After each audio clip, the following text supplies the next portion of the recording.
Bom dia, boa tarde, boa noite, para não ser horário que vocês, meus lindinhos, estão vendo esse vídeo, mas volto aqui para gravar uma nova videoaula para vocês.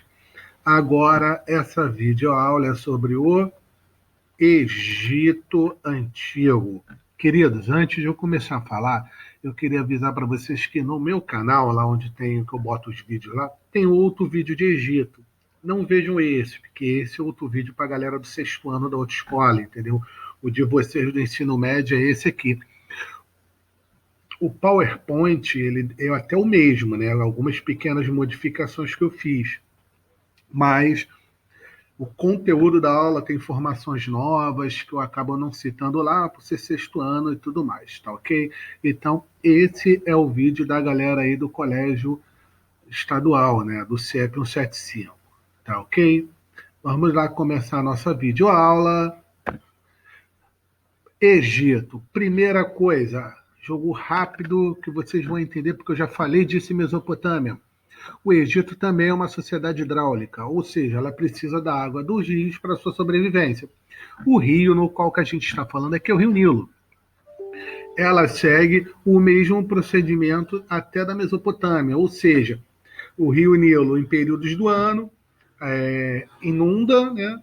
A Guiné inunda por quê? Porque o Rio Nilo não começa ali na região do Egito, ele começa no meio da África, numa região bem montanhosa. Em períodos de calor, a parte de cima da montanha que fica congelada, ela derrete, e aquela água derretida ela vai para o Rio Nilo, e o Rio Nilo enche de capacidade, inundando todas as suas laterais, né? Toda a sua borda lá do rio, fica tudo inundado, uns 2 ou 3 quilômetros adentro do Rio Nilo. E aí o que acontece? Quando o rio volta para o leito normal, toda aquela região inundada ela fica fértil. Por quê?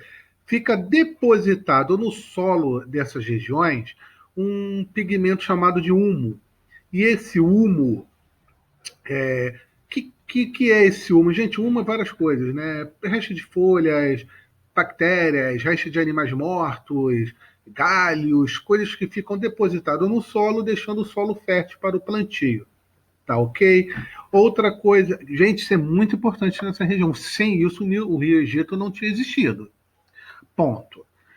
Tanto é tão importante essa visão do Nilo em relação ao Egito que o historiador Heródoto, né, considerado o pai da história, um grego, ele é grego, considerado o primeiro historiador, ele afirma que o Egito é uma dádiva do Nilo, ou seja, que o Egito é um presente dado às pessoas do Rio Nilo, para vocês verem a importância que tem esse Rio Nilo, tá ok? Então isso é bem importante vocês perceberem que a primeira ideia do Egito Antigo é que ele só se forma por causa que ele tem uma proximidade ao Rio Nilo. Lembrem-se, quando a gente falou de pré-história, a gente falou que os povos começaram a se sedentarizar próximo dos rios. Há um exemplo aí do Rio do Egito, que se sedentarizaram ao entorno do Rio Nilo. Como se formou? Formou há mais ou menos, essa não é uma data muito exata, há 5.000 anos antes de Cristo, ou seja, ainda no período neolítico.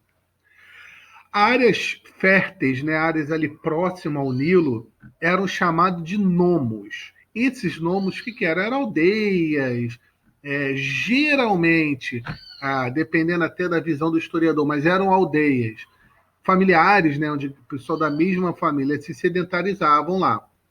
O líder dessas aldeias, ele tinha nomenclatura, ele era chamado de nomarca. Esses nomarcas é quem administravam essas aldeias, ou seja, ditavam leis, organizavam, é, criavam a justiça, todos esses nomarcas. E o que aconteceu? Esses nomos foram se juntando e a junção desses vários nomes formaram duas regiões, o Alto e o Baixo Egito. Aí eu botei uma imagem para vocês repararem. Ó. O Baixo Egito é a região do Delta do Nilo. Delta do Nilo, queridos, essa região aqui, ó, onde o rio Nilo ele tem várias vertentes, né, várias saídas, e todas elas desaguam no mar Mediterrâneo. E o Alto Egito, mais ao sul, né, eles eram diferenciados até por causa das suas coroas. E o que, que acontece, Agnello? Então, como que o Egito se tornou um império unificado? Ele se tornou um império unificado porque um rei do Alto Egito, chamado Menes, ele conquista o Baixo Egito, unificando o reino. Ou seja, Menes cria o império como a gente conhece hoje, né? Como a gente estuda hoje o império egípcio, e ele é considerado, Menes, o primeiro faraó. Aí aqui a imagem que eu já tinha mostrado anteriormente, né? Do Alto e do Baixo Egito. Então, Menes unifica isso tudo. Organiza a sociedade egípcia, bem interessante de vocês entenderem que não é difícil. Primeiro, pirâmide social. Já falei para vocês o que é uma pirâmide social. Quanto mais no cume da pirâmide, mais importante. Quanto mais na base, menos importante. Então, lá em cima, na pirâmide, temos o faraó, um considerado Deus vivo. Gente, olha só, quando eles olhavam o faraó, eles não olhavam um homem, ele olhava um filho de Deus, ou seja, um Deus também. Essa organização de poder, onde as pessoas adoram o seu líder como se fosse um rei, e contrapartida, esse líder ele acaba tendo todos os poderes sobre ele, seja ele político, religioso, militar, é o que a gente chama de teocracia, ou seja, a liderança é vista como uma entidade, né? Como um Deus que, sendo desobedecido, você não está desobedecendo um humano, você está desobedecendo a um Deus.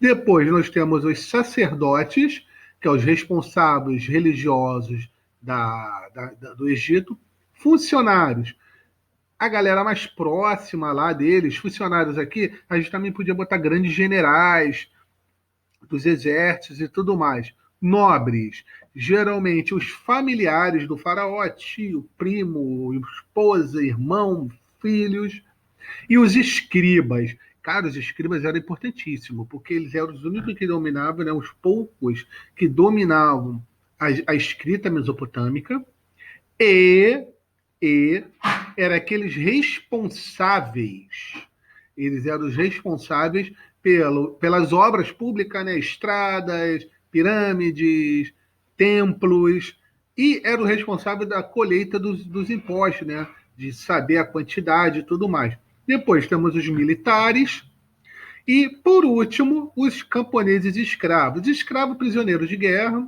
ponto. Não é tão difícil de entender. Mas a ideia dos camponeses é bem interessante, porque os camponeses tinham duas funções. O camponês, em período de cheia do Nilo, o que eles faziam? Eles iam para as construções de pirâmides, né? Estradas, iam trabalhar em obras públicas do governo. Acabou o período de cheia, todo mundo voltava para fazer o processo de agricultura da região do Egito, tá ok? Aí é que eu botei para vocês. Isso aqui não tem nem muita explicação, né? São fatos dos períodos dinásticos do Egito. Nós temos três períodos aí históricos, né? O Antigo, o Médio e o Novo Império. Aí vocês vão ver aqui as características de cada um. Eu posso ler para vocês. Do Antigo Império, que é de mais ou menos 3.200 a 2.000 a.C., começa a expansão territorial. No ano 2.200, período de fome, né, com poucas cheias, poucas chuvas, né? Perdão, até não pouca chuva, mas pouco calor, assim, naquelas regiões da inundação. Invasão de povos asiáticos e construção das pirâmides e obras públicas, né? Aquelas pirâmides de Gizé lá. Médio Império, que é de mais ou menos 2.000 a 1.580 a.C., expulsão dos povos asiáticos, invasão dos Ixos. Aí os Ixos, com a invasão dos Ixos, os egípcios aprendem novas formas de guerra, né? Utilização de cavalos, carros de guerra e a utilização do bronze como arma.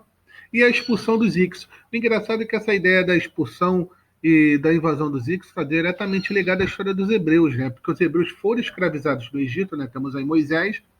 Eles foram escravizados no Egito porque eles foram acusados de ajudar os Ixos na invasão do Egito. Novo império, né? Conquista militar, expansão, ampliação de comércio, aperfeiçoamento do sistema de irrigação, começa eles criarem um vínculo comercial com a Ásia, e o que acontece? Até a primeira vez que eles foram conquistados, né? Não a primeira vez, mas uma das primeiras vezes que eles foram conquistados pelos persas. Religião egípcia, também bem tranquila e bem interessante. Primeiro, eram politeístas, ou seja, os egípcios acreditavam em vários deuses, e deuses egípcios sempre associado a fenômenos da natureza, sol, lua, chuva, coisas do gênero. Os deuses egípcios eles tinham uma particularidade bem interessante. É o que a gente vai chamar de deuses antroposomórficos. Ou seja, os deuses têm parte homem e parte animal. Aí eu botei uma imagem aqui para vocês verem mais ou menos, ó. Nem todos, né? Mas a grande maioria dos deuses é corpo de gente e cabeça de bicho, né? Que é o Ra, temos aqui Horus, Sete, Anubis, então até deuses bem famosos, né? Na história aí do Egito, no seu panteão religioso. Aí voltamos aqui. Aí temos o processo de mumificação, que é bem famoso. Eu não botei, mas eu poderia ter botado até para fazer um comentário sobre as pirâmides, porque as pirâmides eram locais de sepultamento, né? As pirâmides foram criadas para sepultar os mortos. Aí que é interessante. Cara, o povo sofria, mas sofria para a construção dessas pirâmides. Porque o que acontece, gente? Aquelas pedras eram gigantescas e elas eram muito pesadas, né? Várias toneladas. E as pedreiras, para o local que as pirâmides eram construídas, tinham cerca de uns 40, 50 quilômetros de distância. Cara, a galera vinha empurrando esses blocos de pedra das pedreiras para os locais que as pirâmides estavam sendo construídas. Como era feita? Gente, era feita com um chamado sistema de roldana, né? Eles pegavam um tronco de árvores e iam empurrando, a última eles jogavam para frente, até tipo fazer rodas, né? Para empurrar esse bloco. Os escravos e os camponeses que faziam esse trabalho. Outro detalhe interessante, as construções das pirâmides não tinham argamassa, não tinha cimento ligando esses blocos. É outra coisa aí que a gente até admira bastante os egípcios, para aquela época, eles conseguirem fazer blocos geometricamente perfeitos que se encaixem. Gente, é 1 milímetro de diferença. Assim. Então, eles são todos de encaixe. Então, eles vão sendo construídos até um bloco central e a gravidade segura todo mundo. Isso é bem interessante para as construções arquitetos e engenheiros daquela época, né? Todos escribas. E, Agnello, como era feito o processo de mumificação? Por que era feito? Religiosamente, para os egípcios, o que acontecia? Eles achavam que podiam, se morresse, podiam voltar à vida. Agnello, como assim? Exemplo, como era feito esse julgamento? Eles morriam, iam para o julgamento. Se eu não me engano, Ra, Horus e Anubis, né? Se eu não me engano, são os deuses que faziam esse julgamento. Pegava seu coração, botava seu coração em cima de uma balança. Se essa balança, se esse coração fosse mais leve que uma pena, ou seja, o que seria um coração leve? Um livre sem pecado, sem maldade, sem ter feito coisas erradas e tudo mais. Se teu coração fosse mais leve que uma pena, você poderia voltar à vida. E o processo de mumificação era por causa disso. Eles tinham que manter o corpo em bom estado para, se tu voltasse à vida, você pudesse utilizar esse corpo de novo. Aí uma imagem aí de mumificação para vocês, ó. E como era feito isso? Primeiro, eles abriam você, tiravam seus órgãos principais, coração, pulmão, rim, intestinos, eram colocados em potes, aqui os potes aqui, ó. Eram colocados em potes, depois dentro de vocês eram colocados ervas aromáticas, mirra, algumas coisas para não deixar o cheiro de apodrecimento. Pegavam, enrolavam você numa fita e mergulhavam você numa solução de bicarbonato de sódio, ou seja, para deixar a pele seca. E quanto mais seca a pele, menos ela entra num processo de decomposição. Tá ok? Por isso que a galera era muito mumificada. Quer ver um detalhe muito louco? Sabe como eles tiravam o cérebro? Porque não podia abrir a cabeça, né? Porque depois não tinha como fazer um processo de costura e ia ficar cicatriz. O cérebro ele era tirado pelo nariz. Eles enfiavam assim, um negócio assim, pá, e puxava isso e tal. Agnello, o cérebro sai inteiro? Não sei. Não sei porque eu também nunca tentei, né? Mas deve ser uma parada bem louca, né? Continuando. Cultura. Uma coisa normal, né? Desenvolver a medicina, por sinal, bem avançada para a época, a medicina deles. E, pô, engenharia não preciso falar, né? Questão de pirâmides e tal. Eles utilizavam a astronomia, matemática e as artes, geralmente os escribas, né? Agora, escrita. Aí tem um detalhe interessante. A escrita egípcia, meus lindinhos e lindinhas, eles eram uma escrita que a gente vai chamar de escrita pictográfica. Ou seja, o que é uma escrita pictográfica? É uma escrita onde símbolos vão representar ideias. Ou seja, ao invés de eu botar para vocês assim, eu vou pescar. Não, eu não escrevia. Eu desenhava uma vara de pescar e aquele desenho da vara pescar está passando a ideia de que eu vou pescar. Isso é uma escrita pictográfica. Os egípcios não são os únicos que têm, não, né? Outros povos têm também escritas pictográficas. Os chineses antigos tiveram, os maias tiveram uma escrita pictográfica. Não é uma coisa só dos egípcios, não. Então, os símbolos passam ideias, entendeu? Os símbolos passam ideias. E a escrita egípcia ela é dividida em três escritas. O hieroglifo, né, que é uma escrita sagrada, mais completa, com muito mais símbolos. A hierática, que é uma escrita completinha também, mas ela é mais usada para realizar documentos. E a demótica, que é uma escrita mais resumida, né, mais utilizada no dia a dia, até pela população egípcia. Tá ok? E aí o que eu fiz? Eu botei aqui uns exemplos para vocês dos tipos de escrita. Olha só, hierática, perdão, hieroglifos, muito mais desenhado. A hierática, muito mais parecido com letra, percebam que são desenhos, e a demótica também, símbolos que vão representar a ideia de que eles querem passar. Tá ok? Gente, espero que esse vídeo tenha ajudado vocês. Um beijo a todos, se cuidem, lave as mãos, álcool em gel, usando aí a máscara se for sair as ruas aí para fazer alguma coisa. Também só saiam de casa se for necessário. E precisaram de alguma coisa, alguma dúvida, bota lá na plataforma que eu sempre vou ver, tá bom? Um forte beijo, se sintam abraçados por mim, tá legal? Galera, fui!